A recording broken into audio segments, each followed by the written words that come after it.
कहुई जेटा कि प्रजुक्ति विद्या machine learning द्वारा आमर इनफॉरमेशन आसी जीवो जा द्वारा कि ए टाइम रे से काम करियबो से टाइम रे काम करी इत्यादि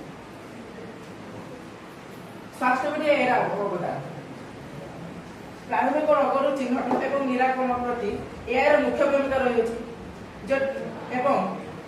वर्तमान तो रोबोटिक सर्जरी आसीगला किंतु आम इंडिया तो फलप्रद नहे अलग कंट्री किंतु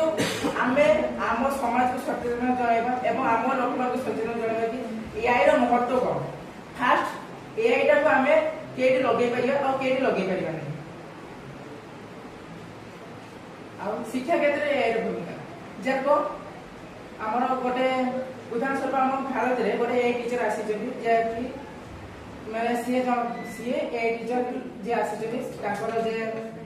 से आमे जब टीचर माने हमको क्वेश्चन पचार आम टीचर माने कौन करते